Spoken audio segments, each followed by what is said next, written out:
My name is Evelyn Carter, and I was standing at Dulles International Airport with a first-class ticket to Cambodia in my hand when a stranger grabbed my arm and whispered, "Don't get on that plane. I just heard your father on the phone." I stared at him. He looked frightened. Then he said the words that made my stomach drop. "Your father said that once you're overseas you can't interfere anymore. He and your brother are going to have everything signed before you get back." For a few seconds the noise of the airport disappeared. All I could hear was the blood pounding in my ears. My father had just kissed my cheek, called me his sweetheart, and told me I deserved to relax. Now a complete stranger was telling me that my father had sent me halfway around the world, so I couldn't stop him from taking something that belonged to me. And the worst part, I had already started boarding. My name is Evelyn Carter. I was 58 years old, divorced, and living in a quiet neighborhood in Alexandria, Virginia, where most of my days were ordinary enough to be forgettable. I liked ordinary. After my divorce, I had learned to appreciate small things. Morning coffee at my kitchen table, a walk around the neighborhood when the weather was decent, calling my daughter on Sunday afternoons, grocery shopping without rushing. My father, Richard Carter, was 79 and anything but ordinary. He had built a successful construction supply company in Northern Virginia and spent most of his life believing that money gave him the right to make decisions for everyone around him, especially his children. My younger brother Michael had always been his favorite. Michael could do no wrong. When Michael bought an expensive car, Dad called it an investment. When Michael changed jobs 3 times in 4 years, Dad called it finding himself. When I worked 60-hour weeks and paid my own mortgage, Dad called it being stubborn.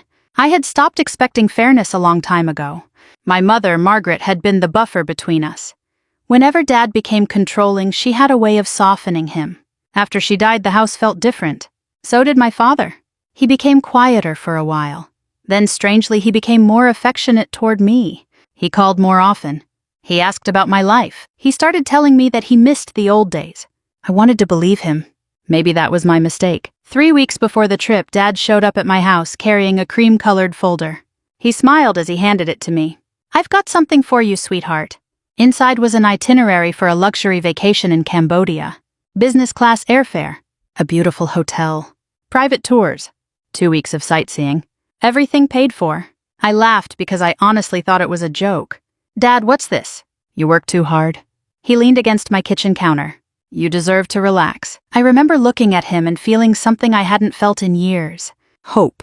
Maybe he really was trying. Maybe losing Mom had changed him. Maybe at 79 my father had finally realized that a daughter shouldn't have to earn her father's affection. I hugged him. He hugged me back. And for one foolish moment I believed him. The day of the trip, Dad insisted on driving me to Dulles. The drive from Alexandria was quiet. He talked about the weather traffic and how beautiful Cambodia supposedly was. Then as we pulled into the airport drop-off area, he looked at me. "Don't worry about anything while you're gone," he said.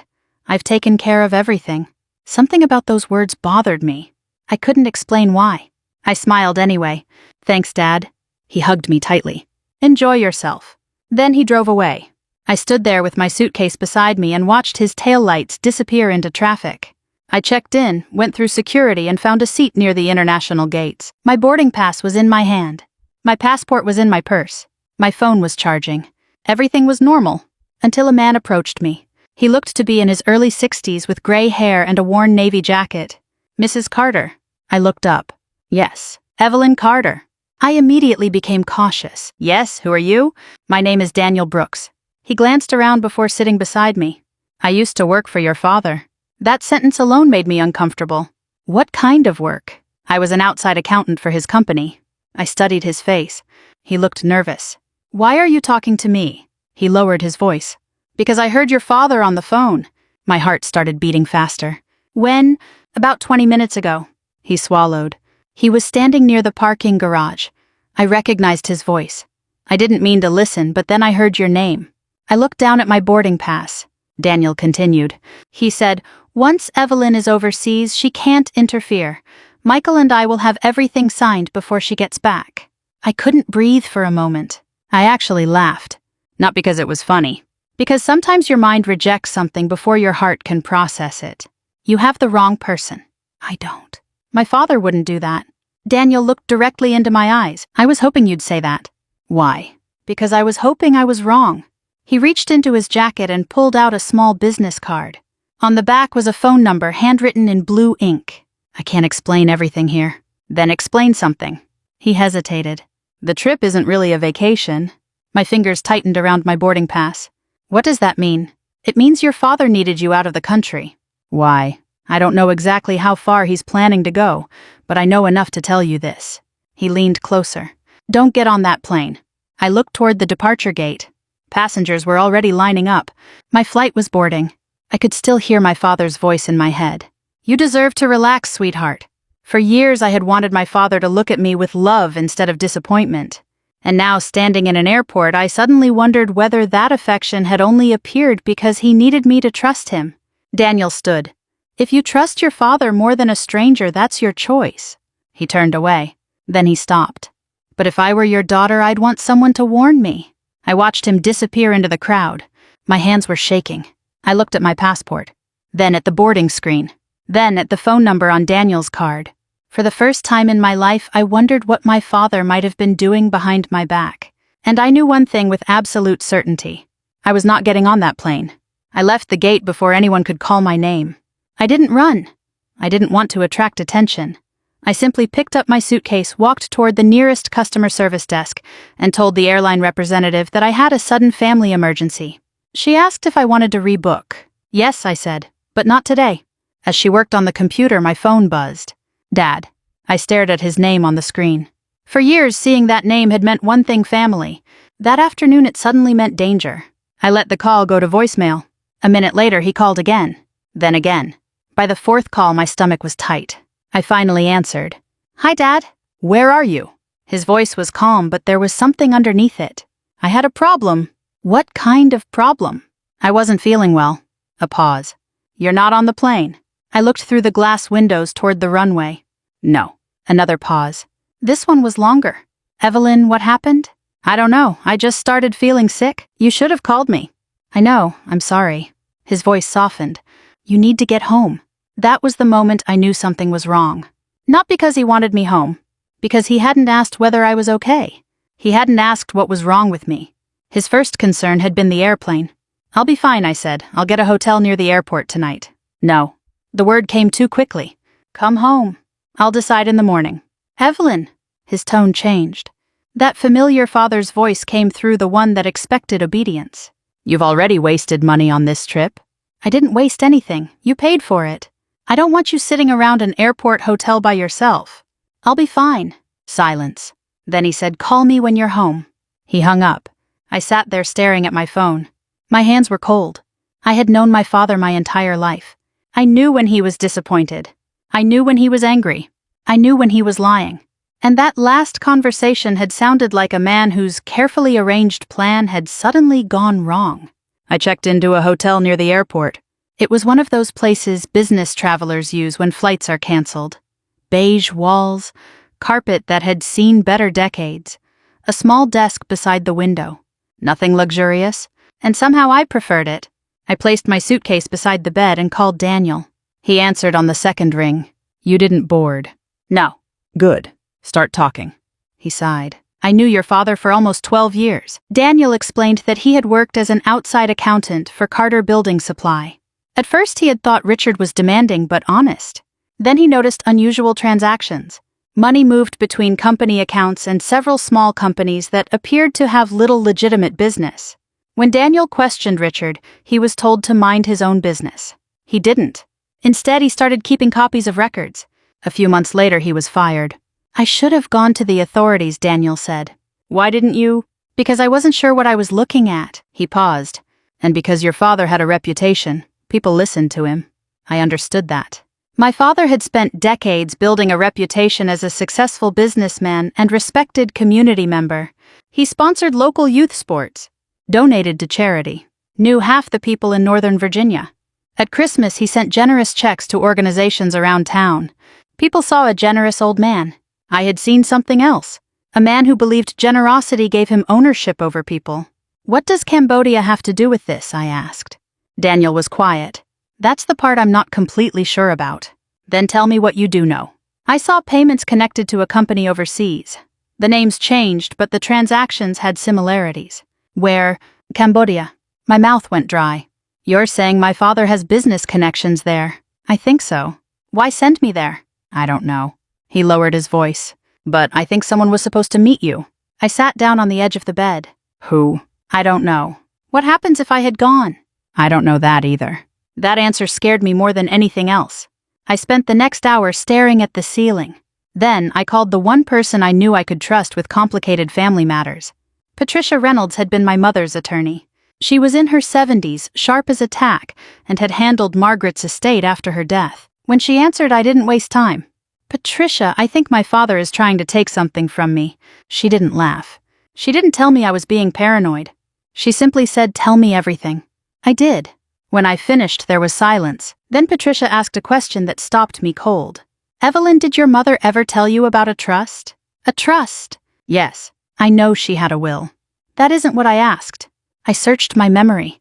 No, Patricia sighed. That concerns me. Why? Because after your mother died, your father insisted that everything had been settled. Yes. And did you personally review every estate document? No, Dad handled most of it. That's what I was afraid you'd say.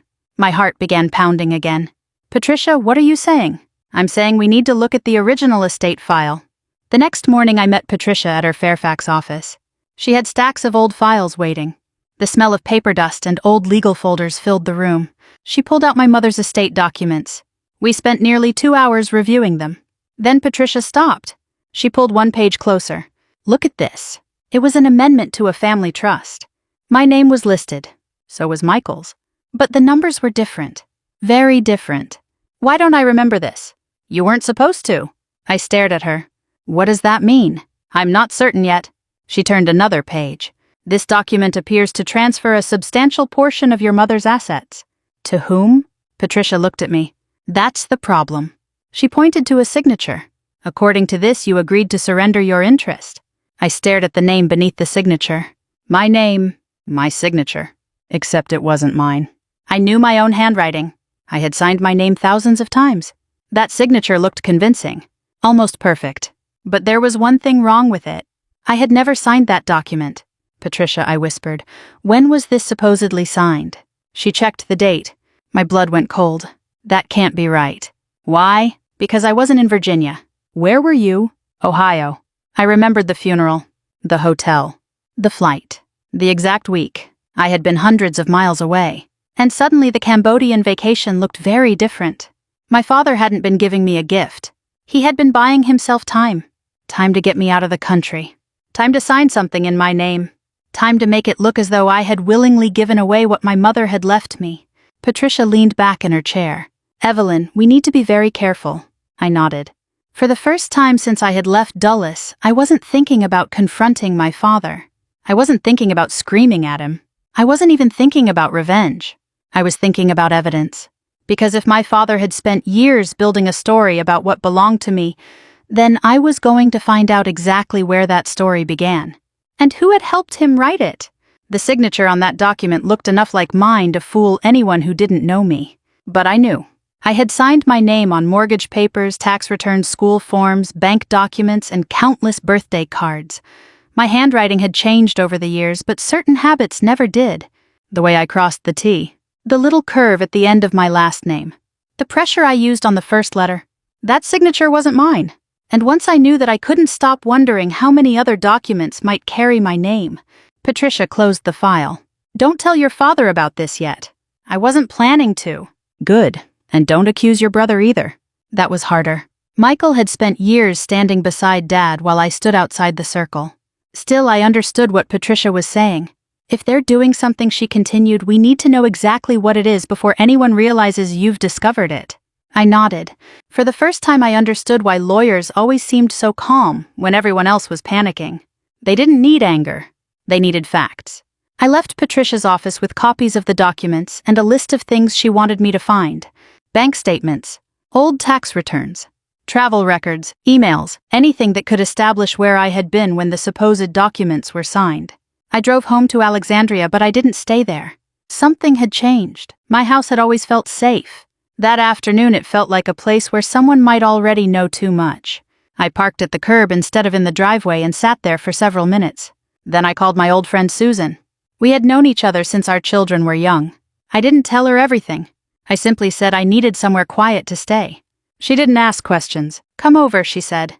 That night I barely slept. Around 2 in the morning my phone buzzed. It was a text from Dad. "Are you home yet?" I stared at it. Then another message appeared. "We need to talk tomorrow." I didn't answer.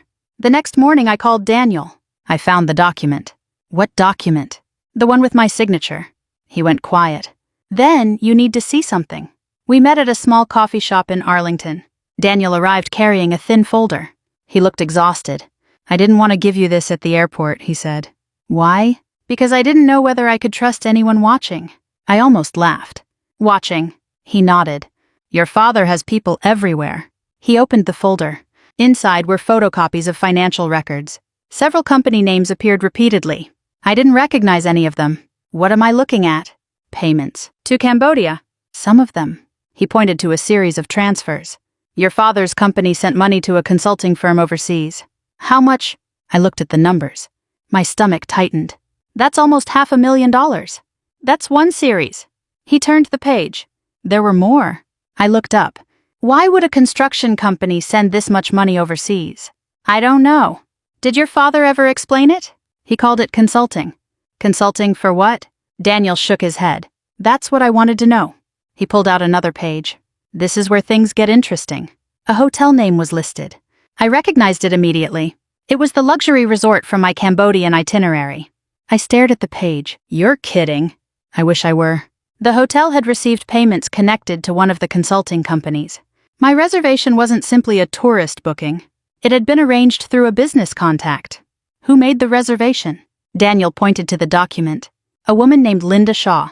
"I didn't know her." "Who is she?" "She's connected to one of your father's business associates." I felt a chill. So my father didn't just buy me a vacation. No. He arranged for someone to meet me there. I think so. I looked out the window. Cars moved along the street. People carried coffee cups and talked about work. Nobody knew that my entire understanding of my family was collapsing over a cup of coffee. I called Patricia again. She told me not to contact the hotel or the Cambodian company. "Let us investigate first," she said. That afternoon, something happened that made me realize how close the situation was getting. Michael called. I almost didn't answer, but I did. "Hey, Evie." He sounded casual. Too casual. "How are you?" "Fine. I heard you canceled the trip." "Dad told you." "Of course." I said nothing. Michael laughed softly. "You know how Dad gets." "How does he get?" "Overprotective." That word almost made me smile. "Michael, did Dad tell you why he wanted me to go to Cambodia?" A pause. "No." Then too quickly he added, "Why?" "I was just curious." "You should go someday. It sounds beautiful." "Maybe." We talked for another minute. Then Michael said something I knew he shouldn't have known. "Dad said you were supposed to sign some papers before you left." My entire body went still. "What papers?" Another pause. "I don't know." "You just said there were papers." "I meant business papers." "What business papers?" He became irritated. "Evelyn, I don't know. Dad handles everything." I let the silence sit between us. Then he said, "Look, don't make this bigger than it is."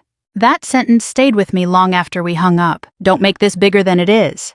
People say things like that when they want you to stop asking questions. I called Patricia immediately. She told me to write down everything Michael had said while I still remembered it clearly. So I did. That evening I returned to my own house.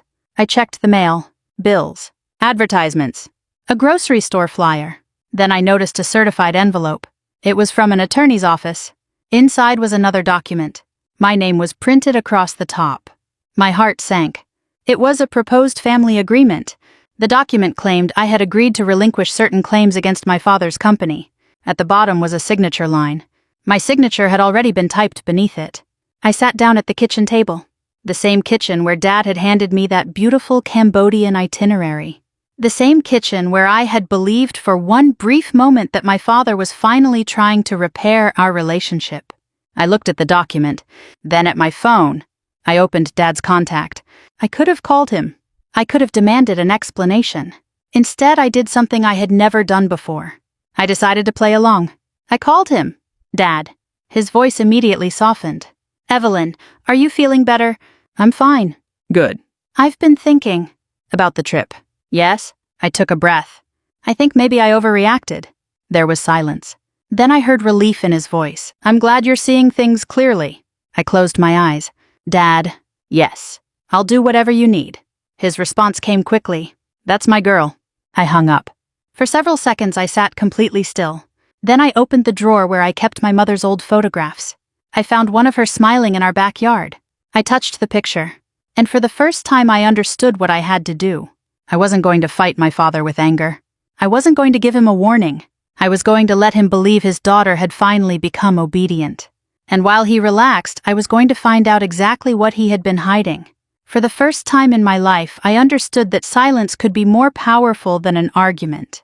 My father believed I had backed down. That was exactly what I wanted him to believe. The next morning I called Patricia and told her what had happened. I told him I'd do whatever he needed. She was quiet for a moment. Good. Yes, now let him think you're cooperating. I sat at Susan's kitchen table with a cup of coffee growing cold between my hands. I feel like I'm lying to my own father. Patricia's voice softened. You're not lying to hurt him. You're protecting yourself while we determine what he has done. That distinction mattered. I had spent most of my life believing that keeping peace was the same thing as being a good daughter. My mother had taught me better. I just hadn't realized it until now. Over the next several days, Patricia worked quietly. She contacted the financial institutions involved with my mother's estate. She requested certified copies of old records. She asked a forensic accountant to examine the transactions Daniel had provided. I stayed out of it as much as possible. Meanwhile, I played my part. I called Dad every couple of days. I sounded apologetic. I asked how he was feeling. I even told him I was sorry for making such a big deal out of the trip. Each time his voice became warmer. It was almost painful to hear. The father I had spent years wanting suddenly appeared again. "I'm just trying to look out for you," he told me one afternoon. "I know, Dad. You've always been too suspicious." I smiled at the phone. "You're probably right." He laughed. "That's my girl." But I was no longer his little girl. I was a woman watching her father build a case against himself. A week later, Patricia called. "I found something." I drove to her office immediately. She had several folders spread across the conference table. "This is your mother's original trust." She slid a document toward me. I read the first page, then the second. My mother's name appeared repeatedly. So did mine. "What is this?" "Your mother created this trust several years before she died." "How much is in it?" Patricia looked at me. "That's difficult to calculate precisely because some of the assets have changed value. Give me an estimate." She did. I stared at her. It was more money than I had ever imagined inheriting. "Why didn't I know about this?" "Because your father never told you." My throat tightened. Was he allowed to control it? "Not entirely." "What does that mean?" "Your mother designed it specifically to prevent one person from controlling everything." I thought about Dad, the man who always wanted to control everything. Patricia continued. "Your mother knew your father well." I looked away. That sentence hurt more than I expected. There was something else. Patricia had found a letter from my mother.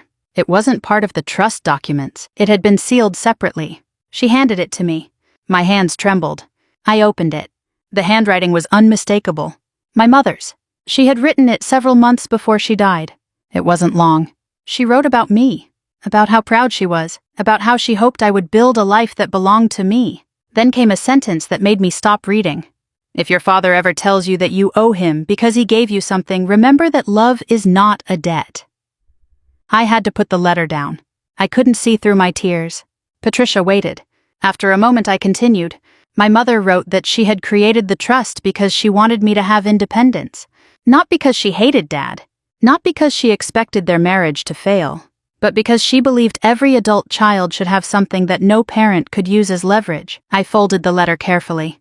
"Did Dad know about this?" "Yes." "Then why did he pretend it didn't exist?" "I don't know." "I did. At least I thought I did. Because if I knew about the trust, he couldn't control me with money." The Cambodian trip suddenly made even more sense. Patricia showed me another document. It was a draft agreement prepared by an attorney representing one of my father's companies. The agreement would have transferred my interest in several assets, and it contained language stating that I had voluntarily agreed to the arrangement. I looked at the date. It was scheduled for the week I was supposed to be in Cambodia.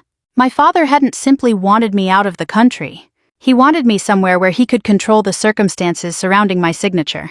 I felt sick. Then Patricia said something that made everything worse. "There's another person involved." "Michael." She nodded.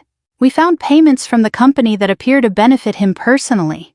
I wasn't surprised, but seeing it in black and white was different. My brother had received money through several accounts. Some were legitimate business expenses. Others were difficult to explain. Vehicles, travel, personal debts, real estate payments. Why would Dad do all this for him? Patricia gave me a sad look. Because some parents spend their entire lives trying to protect the child they believe needs them most. I thought about Michael. He had always been the one Dad rescued. When Michael failed, Dad called it bad luck. When I struggled, Dad called it poor judgment. That afternoon I drove past my father's house. I didn't stop. I wasn't ready. Instead, I went to the old house where Mom had raised us. Dad had sold it after she died. But I still remembered the backyard, the swing, the kitchen window, the place where Mom used to sit on summer evenings. I parked nearby and stayed in the car. I cried. Not because I was afraid anymore. Because I finally understood something painful. My father hadn't started betraying me when he booked that plane ticket. He had been doing it for years. The plane ticket had simply been the first time I caught him. That evening my phone rang. Dad. Evelyn, I'd like you to come over tomorrow. Why? We need to talk. About what? Family matters. I knew exactly what that meant. He wanted me back inside his version of the story. I agreed. The next afternoon I walked into my father's house. He was sitting in his study. Michael was there too. My brother looked uncomfortable. Dad stood and hugged me. I'm glad you're here. I smiled. Me too. He poured me a glass of iced tea. Then he placed a folder on the desk. I've been trying to simplify things for everyone. I looked at the folder.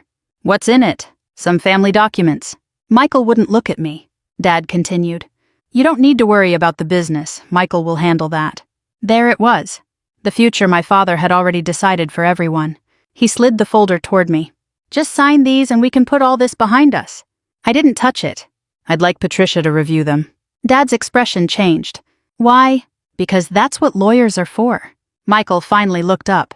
Evelyn, don't make this complicated. I looked at him. I'm not. Dad's voice became colder. You don't trust your own family. I thought about the fake signature, the hidden trust, the Cambodian reservation, the money transfers. Then I looked directly into his eyes.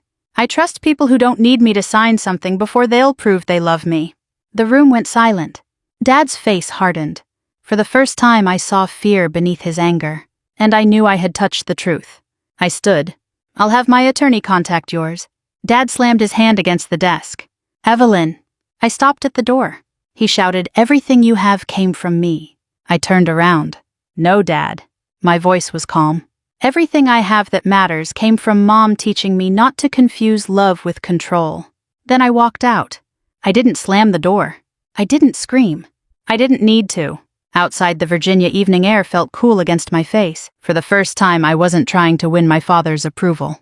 I was simply trying to protect what my mother had trusted me to protect. And somewhere behind me in that quiet house, the family secret was finally beginning to crack open. I drove away from my father's house without looking back. My hands were steady on the steering wheel, but my heart was pounding.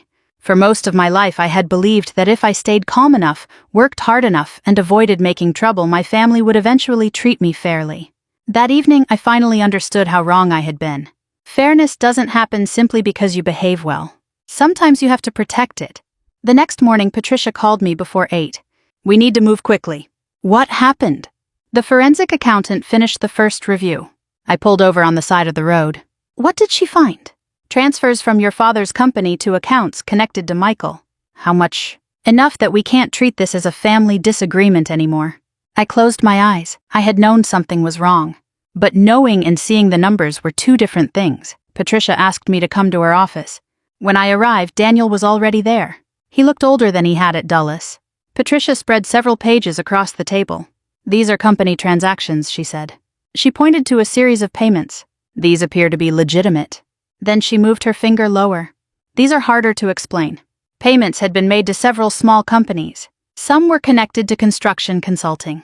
Others had almost no obvious business activity. One company had paid for a luxury vehicle. Another had covered property expenses. A third had transferred money to an account that eventually connected to Michael. I stared at the documents. Is this enough to prove fraud? Patricia shook her head.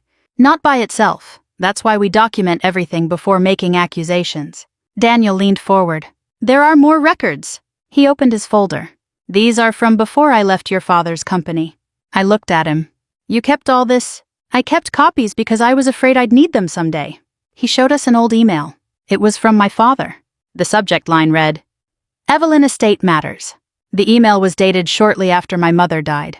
I read it twice. My father had instructed someone to prepare documents that would clarify Evelyn's understanding of her future interest. That phrase made me uneasy. What does that mean? Patricia answered quietly. It may mean he was already planning to reduce your control over the assets. Years. That's how long this had been happening. Not weeks, not months, years. I thought about every Christmas when Dad told me I was being unreasonable. Every time Michael received help. Every time I asked about Mom's estate and Dad said everything is taken care of. Everything had been taken care of. Just not for me. That afternoon I called Dad. I didn't accuse him. I didn't mention the records. I simply said, "How are you?" He sounded relieved to hear my voice. Better now. Did you sleep? Not much. I almost felt sorry for him. Almost. Then he said, "I hate fighting with you." So do I. We're family. I know. Then let's stop this. What do you want me to do? Come back home. We'll sit down and work everything out. I knew exactly what he wanted. He wanted me back where he could control the conversation. But I had learned something. The safest place for me was no longer the place where my father felt strongest. I need some time, I said. How much? I don't know. His voice hardened.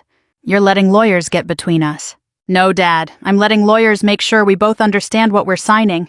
Silence. Then he said something that stayed with me. Your mother never would have wanted this. I felt anger rise in my chest. Don't use Mom to pressure me. He hung up. I sat quietly for several minutes. Then I called Patricia. He brought Mom into it. She sighed. That tells me he's losing control of the situation. That was exactly what I thought too. 2 days later, something unexpected happened. Michael called. I need to talk to you. About what? Dad. I almost laughed. That's a big subject. I'm serious. We agreed to meet at a diner outside Alexandria. When I arrived, Michael was already sitting in a booth. He looked exhausted. Not guilty. Not angry. Just tired. I didn't know Dad was going this far, he said. I sat across from him. What did you know? He looked down. I knew he wanted you out of the country. My stomach tightened. Why? He said you were going to interfere with a business restructuring. What restructuring? I don't know all of it. Michael. He looked up. I swear. I studied him. Did you know about the trust? His face changed. That was answer enough. You knew. He rubbed his forehead. Dad told me there was an old trust. And he said it wasn't important anymore. I almost stood up. Not important. I didn't know what was in it. Did you know he wanted me to sign something? Michael looked away. Yes. I felt a strange sadness. You were going to let him do it. I thought he was doing what was best for the company. No, you thought he was doing what was best for you. Michael didn't answer. That silence told me everything. He eventually whispered, I have debts. How much? A lot. I didn't ask for a number. I didn't need one. Dad had spent years protecting Michael from consequences. Now Michael had become dependent on that protection. And I was the obstacle. I left the diner feeling more disappointed than angry. Michael had always been my little brother. Even when we fought, some part of me wanted to believe he would choose me if things ever became serious. He hadn't. That hurt. But I couldn't let hurt cloud my judgment. That evening, Patricia called again. We have enough to take the next step. What step? Your attorneys can formally challenge the disputed documents. What about Dad? He'll probably fight. I know. And Michael may try to negotiate. I know. What do you want? I thought about that question.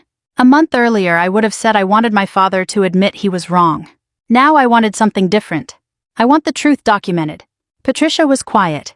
That's a good answer. The following week became a blur of meetings. Documents were reviewed. Dates were verified. Bank records were examined. My travel records proved that I was nowhere near Virginia when one of the disputed documents was supposedly signed. Daniel provided additional copies of old financial records. The forensic accountant traced several transfers. And then we found something that changed everything. A payment from one of my father's companies had gone to a business associated with the same Cambodian contact involved in my supposed vacation. The amount was significant. The payment description said, Consulting Family Restructuring. I stared at those words. Family restructuring. That was what my father had called it. Not my inheritance, not my mother's trust, not my future. Just restructuring. as if I were a line on a balance sheet. I went home that night and opened my mother's letter again. I read it slowly. This time one sentence stood out. Never let anyone make you feel guilty for protecting what I left you. I cried. Not because I had lost my mother all over again. Because I finally understood what she had been trying to protect me from. My father had spent his life believing money gave him authority. My mother had spent hers trying to make sure I knew it didn't. The next morning I received an email from Dad. The subject line was simple. Your Cambodia trip, one more favor. My hands went cold. The message contained one sentence. Please sign the attached document before Friday so we can put this family matter behind us. I opened the attachment. There it was. A legal agreement. My name. My father's name. And a signature line already prepared for me. I stared at the screen. Then I smiled. Not because anything was funny, because I finally understood the game. My father still believed I was frightened. He still believed I wanted his approval. He still believed I would eventually do what he told me. He had no idea that the daughter he thought he had sent away on a luxury vacation was now sitting in Virginia with attorneys, accountants, financial records, and the truth on her side. I forwarded the document to Patricia. Then I wrote one sentence beneath it. Let's see what he does when I don't sign. And for the first time, I wasn't waiting for my father to make his next move. I was ready for it. The following morning, I woke before sunrise. For the first time in weeks, I wasn't afraid of what my father might do next. I was afraid of what he might do when he realized I wasn't going to cooperate. There is a difference. Fear makes you hide. Preparation makes you stand still and watch. I drove to Patricia's office shortly after 8. She had already reviewed the agreement Dad sent me. This is worse than the earlier document, she said. How? This one attempts to make it look as though you voluntarily surrender any future claim against several family assets. I stared at the pages. And if I sign it, you could make your position much harder to defend. I nodded. So I don't sign. Absolutely not. What happens now? We respond through counsel. I looked out the window. Will Dad know I'm fighting him? He'll know you're not signing. That isn't the same thing. Patricia smiled faintly. No, and that's important. I understood. My father didn't need to know everything we knew. The more he believed he was still in control, the more likely he was to reveal what he had been planning. So I went home and called him. Dad. Evelyn. His voice was warm. Too warm. I got the document. Good. I've looked it over. And I took a breath. I think you're right. There was a long silence. About what? About simplifying things. I could almost hear him smiling. I knew you'd understand. I want to make this easier for everyone. That's all I've ever wanted. I almost laughed. Instead, I said I'll come by tomorrow. Bring the document. I will. When we hung up, I sat at my kitchen table for a long time. I hated what I was doing. Not because I thought it was wrong. Because I wished I didn't have to do it. This was still my father. No matter how angry I became, there was a little girl inside me who remembered sitting on his shoulders at the county fair. A little girl who believed her father could fix anything. That was the cruelest part. Betrayal doesn't erase love. It simply teaches you that love isn't enough to make someone trustworthy. The next afternoon I drove to Dad's house. Michael was there. So was a man I recognized from one of the documents. Dad introduced him as his attorney. I sat across from them. The document was on the table. Dad smiled. You see, this isn't complicated. I looked at the pages. I agree. Michael leaned back. Dad picked up a pen. All we need is your signature. I reached toward the document, then stopped. I'd like to ask one question. Dad frowned. What? Why does this agreement say I voluntarily surrendered my interest in Mom's trust? His face changed. Only slightly. But I saw it. Michael looked at Dad. Dad looked back at me. What trust? I almost smiled. The trust you told me didn't matter. His attorney shifted in his chair. Dad's voice became cautious. Evelyn, you've misunderstood.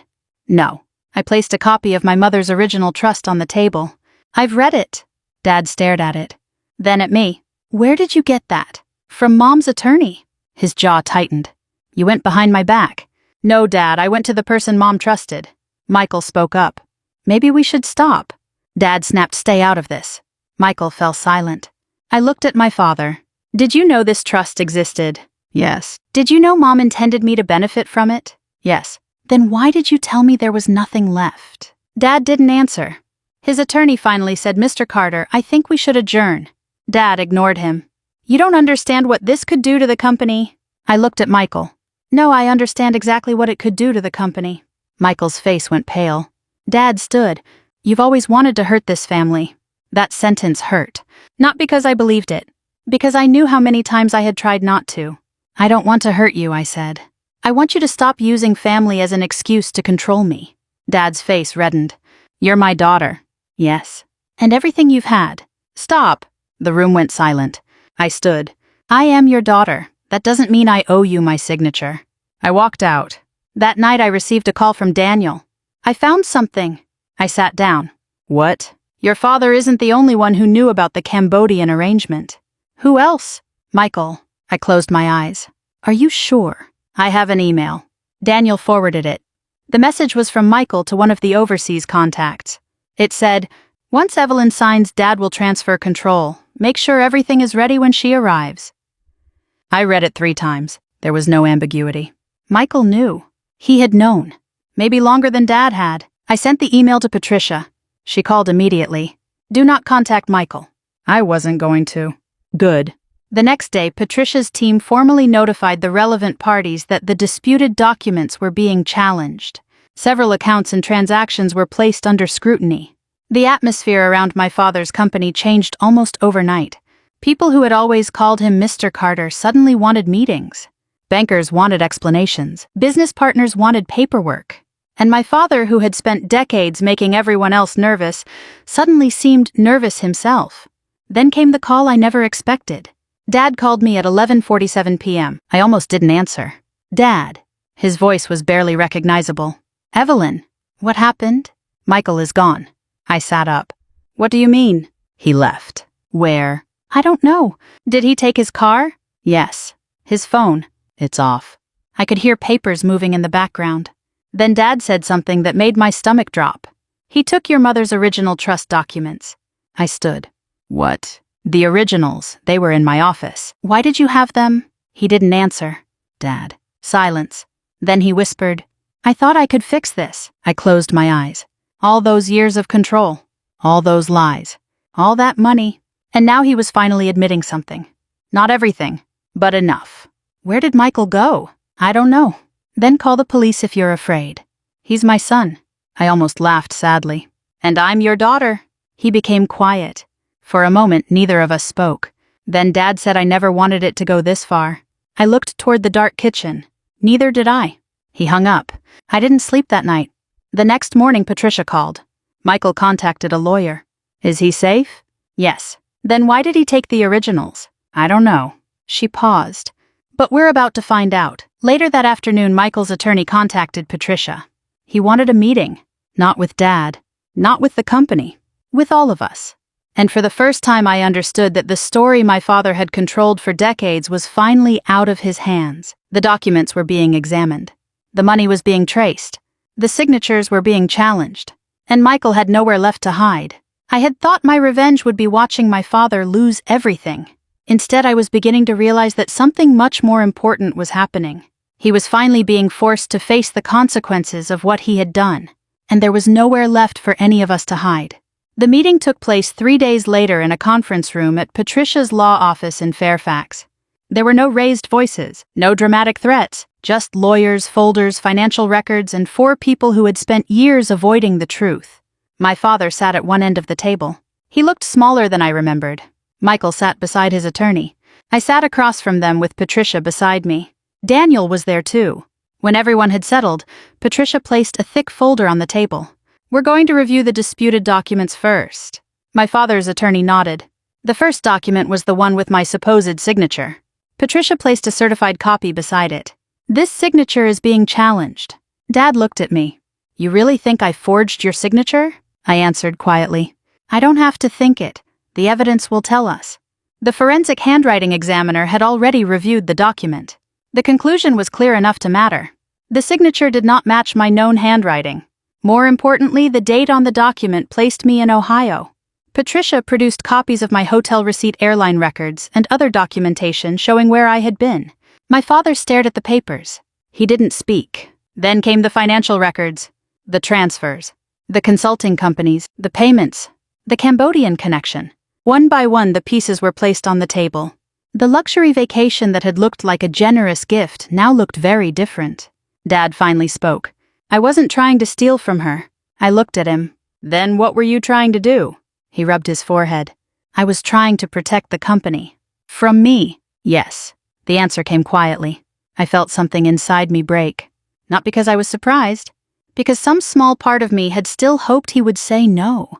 Patricia asked, "Why did you need Evelyn out of the country?" Dad looked at Michael. Michael looked down. Finally, Dad said Michael was in trouble. I turned toward my brother.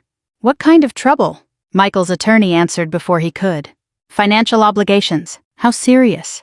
Michael looked at me. "Serious," he swallowed. "I had invested money in several projects. They failed. How much did you lose?" He gave me a number. It was staggering. Dad had been covering Michael's losses for years. The company had paid debts. Assets had been moved. Accounts had been used.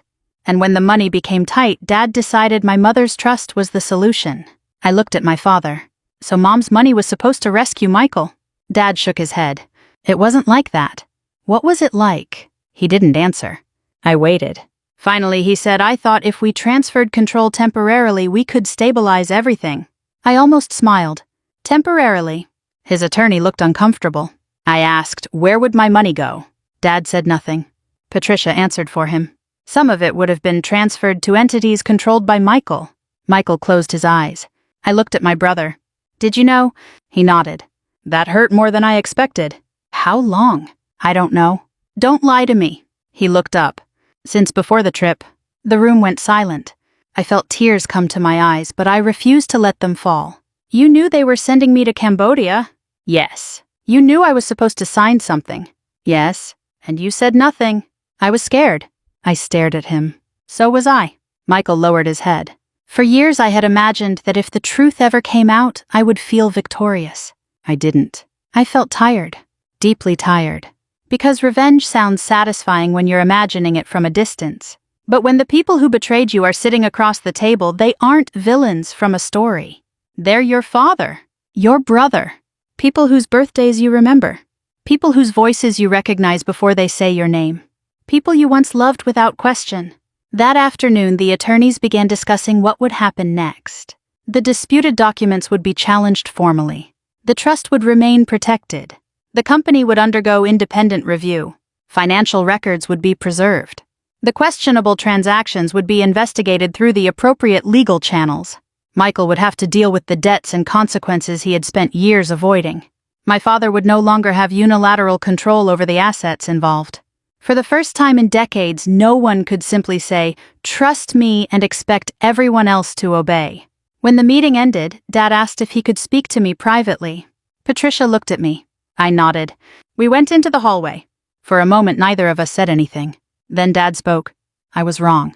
I had imagined hearing those words for years, but when they finally came, they didn't feel like victory. They felt sad.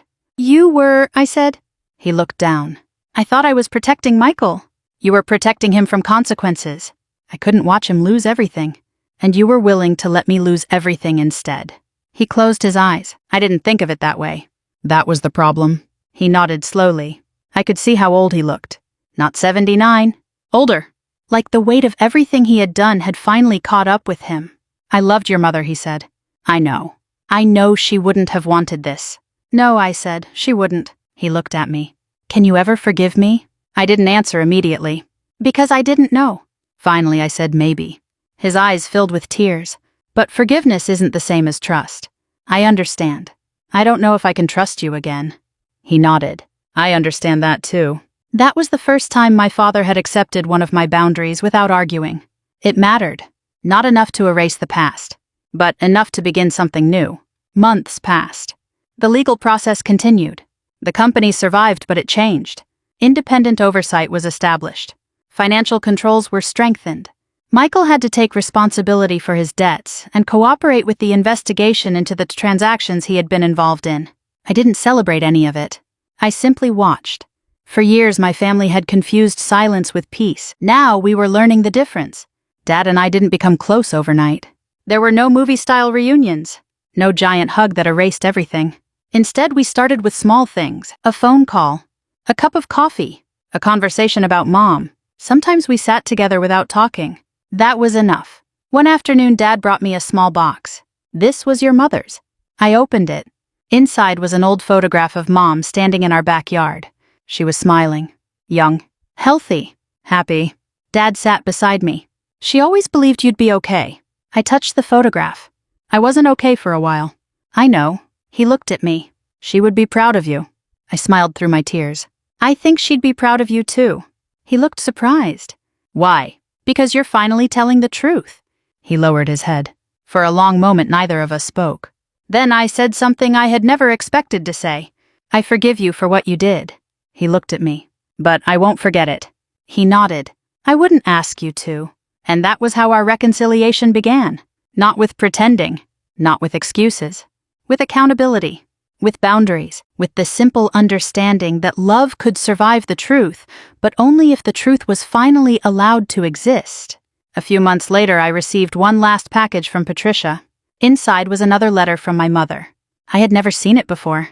My hands trembled as I opened it. The first sentence made me cry, because after everything that had happened, I finally understood what my mother had been trying to give me all along. Not money, freedom. The letter was written in my mother's familiar handwriting, the same careful script I had seen on birthday cards, grocery lists, and notes she used to leave beside my breakfast. I sat at my kitchen table and read it slowly. She didn't write about money first. She wrote about me. She wrote that she hoped I would grow into a woman who could make decisions without being afraid of disappointing anyone. She wrote that she wanted me to understand something she had learned too late in life. Financial security was not the same as happiness, but financial dependence could make it much harder to leave an unhealthy situation. Then she wrote about my father. Not cruelly, not angrily, just honestly. She said my father had a good heart, but he had spent too much of his life believing that providing for people gave him authority over them. She hoped he would eventually learn the difference between protection and control. Then came the sentence that made me stop. If your father ever uses money to make you feel small, remember that you are still my daughter, and your worth was never something he could buy. I put the letter down. For several minutes I couldn't read another word.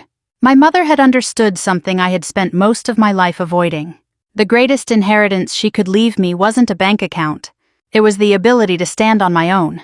I finished the letter that afternoon. At the end, she asked me to take care of myself. Not her money. Not the family business. Not my father's reputation. Myself. I folded the letter and placed it beside her photograph. Then I made a decision. I would keep the assets my mother had protected for me, but I would not let those assets become another source of bitterness. I worked with Patricia to make sure everything was properly documented. I updated my own estate plan. I created stronger financial safeguards. I made sure no one, not even a family member, could access my finances without proper authorization. And I learned something else. Older adults need to be especially careful when family members start mixing love with money. I had always thought financial abuse meant someone stealing cash from an elderly person's wallet. I learned it could be much more complicated. It could be a son pressuring a parent, a spouse controlling every account, a daughter insisting that family doesn't need paperwork, a trusted relative asking someone to sign a document they don't fully understand. It could even look like a generous gift, a vacation, a loan, a promise, a favor. Anything that creates the feeling that you owe someone something. That lesson changed the direction of my life. I began volunteering with a local community organization that offered educational workshops for older adults. We talked about wills, trusts, powers of attorney, bank accounts, beneficiaries, fraud, financial exploitation. The conversations were sometimes uncomfortable, but people asked questions. And I learned that many were embarrassed to admit they didn't understand their own financial documents. I always told them the same thing. Don't be embarrassed to ask. There is no shame in getting a second opinion. There is no shame in taking a document home before signing it. There is no shame in telling your own child, let me speak to my attorney first. And there is certainly no shame in protecting yourself. My father slowly became part of that new life too. Not publicly. Not as some dramatic symbol of redemption. Privately. He began respecting boundaries. If I told him I needed time, he gave me time. If I said I wanted Patricia to review something, he didn't argue. If he wanted to help me financially, he asked first. That may sound like a small thing. To me, it was enormous. One Sunday afternoon, Dad called. Are you busy? Not really. Would you like to have coffee? I smiled. Sure. We met at a little cafe in Alexandria. He arrived early. He looked out the window when I walked in. For a few minutes we talked about ordinary things. The weather. The neighborhood. A road construction project. Then he said, "I miss your mother." So do I. I used to think she worried too much. I smiled. She usually worried about the right things. He laughed quietly. Yes. We sat there for a while. Then he said she was right about you. About what? That you were stronger than you thought. I looked down at my coffee. I wasn't always strong. No. He paused. You just finally stopped letting me make you feel weak. I looked at him. That was probably the most honest thing he had ever said to me. I think we both learned something. He nodded. I wish we had learned it sooner. So do I. There was no dramatic embrace. No perfect ending. Just two people sitting across from each other finally speaking honestly after years of silence. I forgave my father. But forgiveness didn't mean pretending nothing happened. It meant I no longer wanted what he had done to control the rest of my life. I forgave Michael too. Our relationship took longer. There was too much disappointment between us. But eventually we began speaking again. He had to rebuild his life without Dad's financial rescue. It wasn't easy. But perhaps that was the first genuinely healthy thing that had ever happened to him.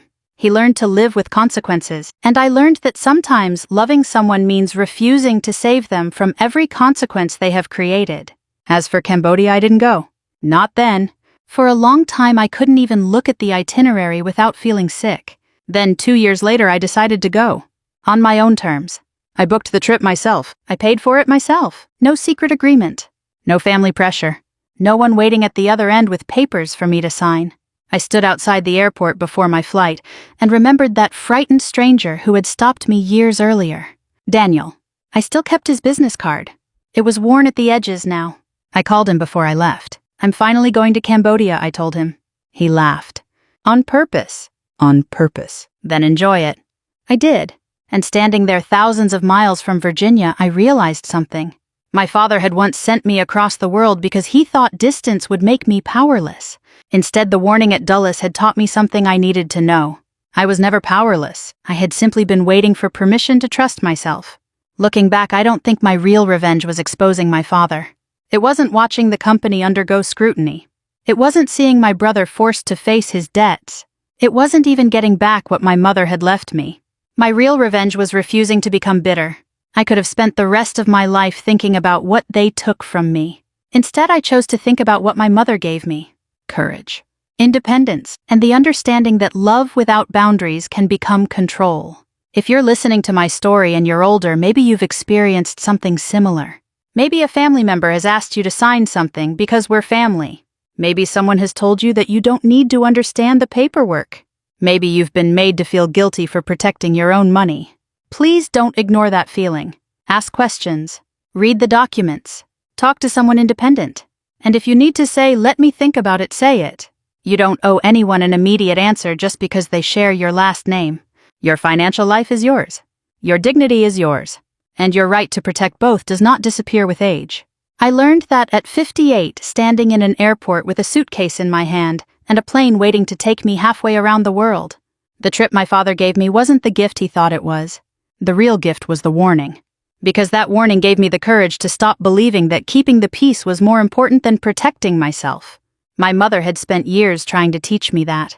I just needed a stranger at an airport to make me finally listen. And today, when I think about my father, I don't think only about betrayal. I think about the coffee we share now. The quiet conversations. The boundaries he finally respects. The forgiveness we earned the hard way. Some families are repaired by forgetting. Ours was repaired by remembering and choosing to do better anyway. So if this story reminded you of someone you love, share it with them. If you've ever had to learn the hard way that family and money require boundaries, know that you're not alone.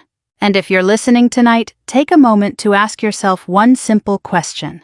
Am I protecting my peace, my future, and my dignity, or am I giving them away just to keep someone else happy? Sometimes the bravest thing we can do isn't walking away from the people we love. It's standing beside them and saying gently but firmly, "I love you, but I will not surrender myself to prove it." That is what my mother wanted for me. That is what I finally gave myself. And that more than any inheritance was the greatest gift I ever received.